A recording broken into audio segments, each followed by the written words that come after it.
Hello students, welcome to my YouTube channel Commerce and Economics Classes. Students, आज का हमारा topic है मांग की लोच। इससे पहले हम टॉपिक कर चुके हैं मांग का नियम। फ्रेंड्स, यहाँ पर हमें जरूरत है कि ये जानने की कि मांग का नियम और मांग की लोच में अंतर क्या है। तो स्टूडेंट्स, मांग के नियम में हमें पता है कि मांग का नियम क्या कहता है, क्योंकि कीमत अगर कम होती है तो मांग ज्यादा होती है। आप जैसे कि मैंने ये नीचे टेबल भी ली है कि कीमत अगर कम हो रही है तो मांग बढ़ रही है। तो यहाँ पर ये मांग का नियम काम कर रहा है। तो मांग का नियम आपको सिर्फ ये बताता है कि कीमत अगर कम होती है तो मांग बढ़ती है। तो इसमें भी बिल्कुल इसी तरीके से कीमत कम हो रही है तो मांग बढ़ रही है।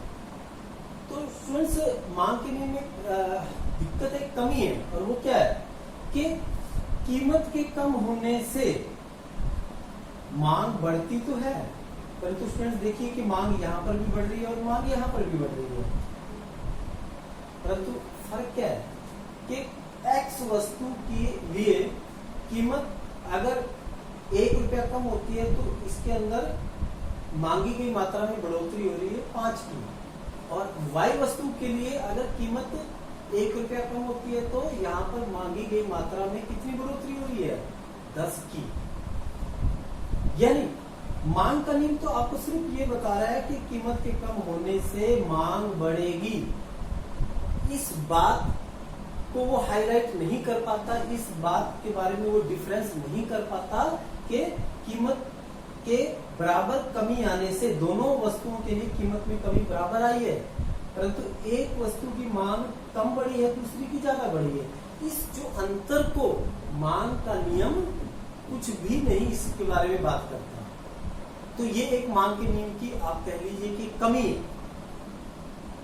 इस अंतर को जानने के लिए कि ये क्या है, इसको आपने मापना है, उसके लिए हमें मांग की लोच की जरूरत है। मांग की लोच इनमें अंतर बताएगा।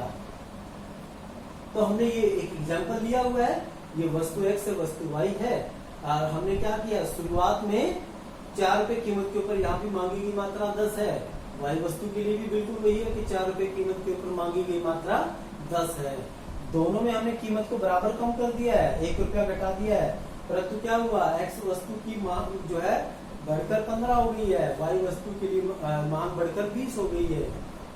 तो मांग का नियम दोनों जगह काम कर रहा है, परंतु फर्क है, और उसको जानने के लिए हमें क्या करना पड़ेगा, हमें जो ये मांग कीमत है या मांगी गई मात्रा है, इनके अंदर जो परिवर्तन आया है उसको हमें प्रतिशत में कन्वर्ट करना पड़ेगा, जैसे कि हमने ये पहले किया हुआ है।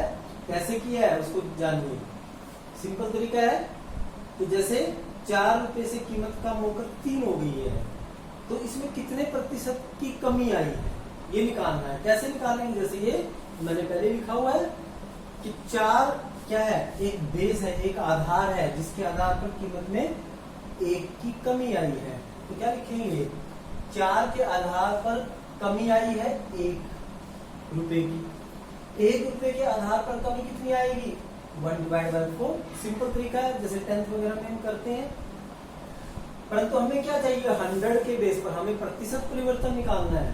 तो हमें 100 के बेस पर चाहिए, तो हम क्या करेंगे कि अगर बेस हमारा 100 है तो कितना प्रतिशत परिवर्तन आएगा, तो क्या करेंगे, 1/4 मल्टीप्लाई बाय 100, और इसको आप सोल्व करेंगे तो 25 आएगा। तो ये हम पहले ही लिखा हुआ मैंने 25%। तो इसको हम एक फार्मूले में कन्वर्ट कर रहे हैं ताकि हमें आगे दिक्कत ना आए। तो क्या किया मैंने, तो ये जो 1 है, 1 क्या है, हमें पता है 1 क्या है, चेंज इन प्राइस है, कीमत में परिवर्तन है 1 का। तो मैंने 1 की जगह क्या लिख दिया, चेंज इन प्राइस। और ये जो ट्रायंगल है ये किसके लिए यूज की जाती है, मैथ और इकोनॉमिक्स के अंदर ट्रायंगल जो है वो परिवर्तन को बताती है।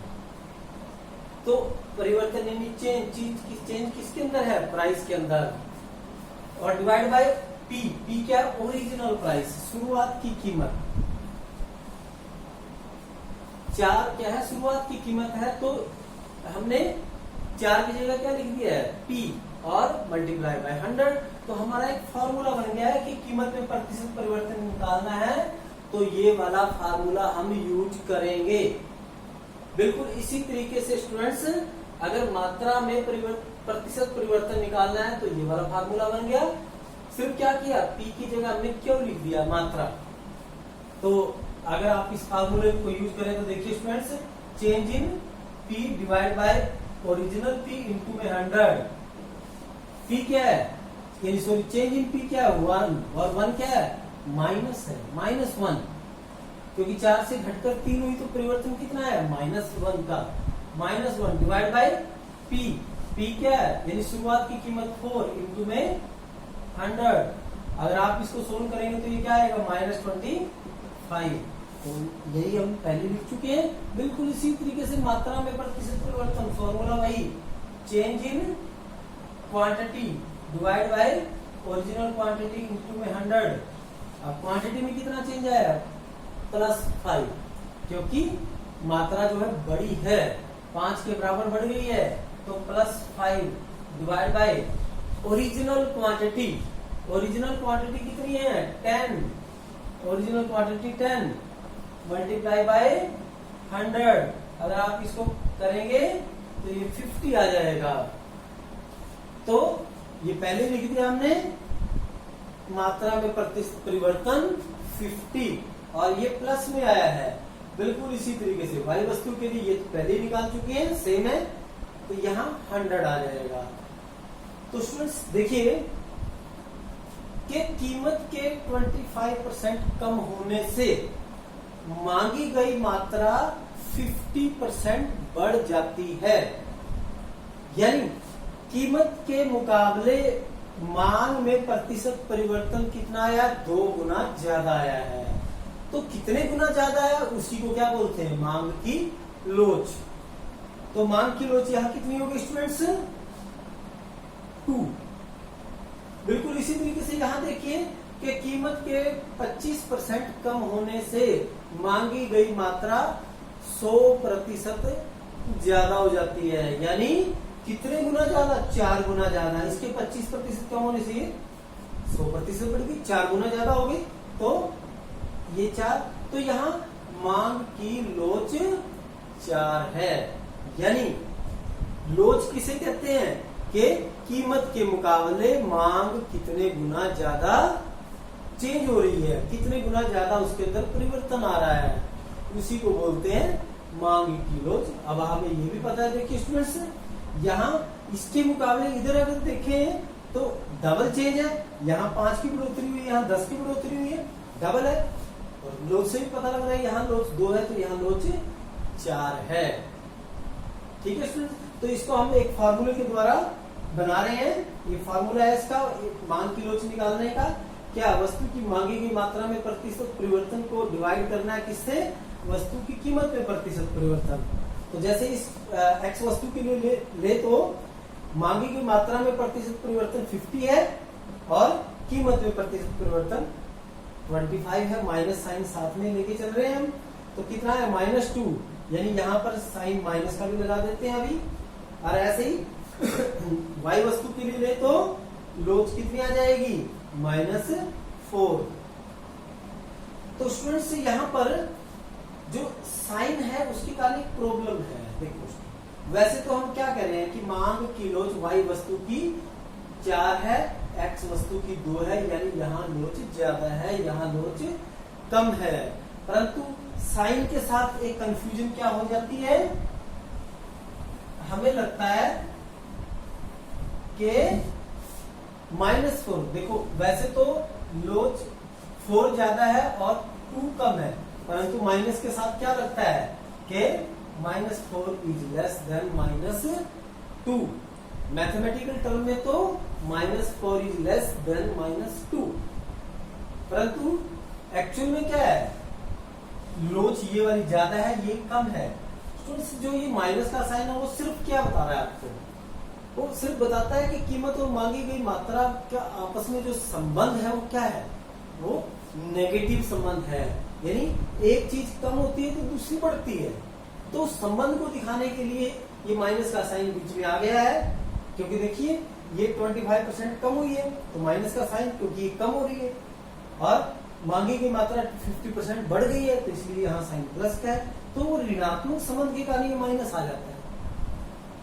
परंतु क्योंकि माइनस के कारण हमें कंफ्यूजन हो रही है तो हम क्या करेंगे, हम इस माइनस को यहां से हटा देंगे, यानी माइनस को हमने कंसीडर ही नहीं करना है, इस माइनस को हम हटा देंगे। और इससे बचने के लिए चाहे तो आप इस माइनस को भी ना कंसीडर करें। ठीक है स्टूडेंट्स, तो हमने जो माइनस का साइन है उसको इग्नोर करके चलना है आगे। तो अब स्टूडेंट्स मान की लोच निकालने का जो ये वाला फार्मूला हमने बनाया है, इसको हम एक और तरीके से भी दिखा सकते हैं, और वो ये है, देखिए वस्तु की मांगी गई मात्रा में प्रतिशत परिवर्तन, हमने उसका फार्मूला हमें पता है, ये है, अभी निकाला था हमने इस साइड में, change in quantity divide by original quantity into 100, और कीमत में प्रतिशत परिवर्तन का फार्मूला अभी हमने यूज किया था ये वाला, ये ऐसे लिख देते हैं, इसी फार्मूले को लेके चल रहे हैं हम यहाँ पर। तो इसमें हम कुछ आगे कुछ इसके अंदर वर्क करेंगे, और जिसके कारण ये थोड़ा सा सिंपल हो जाएगा फार्मूला। देखिए 100 से 100 कट हो गया, तो अब ये हमारे पास बच गया है, इसमें क्या करेंगे, ये वाली वैल्यू हमने ऐसे रख दी, और ये वाली वैल्यू जो है इसको हम ऊपर ले गए, रिवर्स कर दिया, पी ऊपर चला गया और चेंज इन पी नीचे। ये मैथ का रूल भी है कि नीचे वाली वैल्यू को अगर साइड में लेके जाएंगे तो ये रिवर्स हो जाएगी, तो रिवर्स हो गई है। और थोड़ा सा और सिंपल कर लें, चेंज और ये भी चेंज है, इनको इकट्ठा कर लेते हैं, चेंज इन क्वांटिटी और ये चेंज इन प्राइस, इसको इधर ले आए और ये क्वांटिटी को इधर ले चलते हैं, तो P डिवाइड बाई क्यू बन गया। तो हमारा एक फॉर्मूला बन गया है मांग की लोच निकालने का।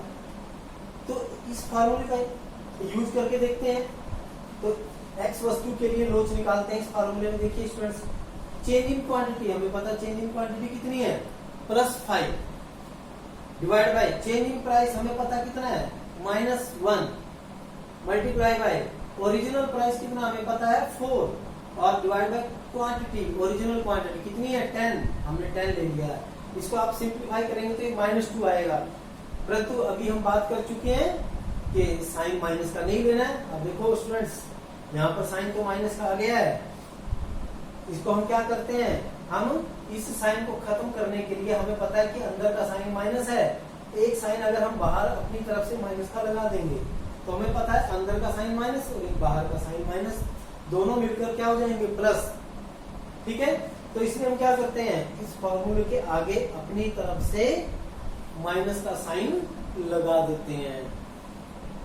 ठीक है, ताकि ये माइनस के जो साइन की प्रॉब्लम है वो खत्म हो जाए, अपने आप ही प्लस आ जाएगा। तो इसी तरीके से हम y वस्तु के लिए मांग की लोच निकाल देंगे, वो 4 आई है, परंतु इसमें फिर वही करेंगे, बाहर माइनस का लगा देंगे और अपने आप ही ये प्लस का बन जाएगा। अब स्टूडेंट्स देखिए, ये फॉर्मूला यूज किया तब भी वही लोच आई है, और इसमें भी यही है, सेम आई है। तो ये फॉर्मूला हमारे लिए इजी है, क्योंकि इस फॉर्मूले को यूज करने में हमें पहले इनमें प्रतिशत परिवर्तन निकालना पड़ेगा, फिर इसके अंदर फिट करेंगे, फिर निकल के आएगा ये।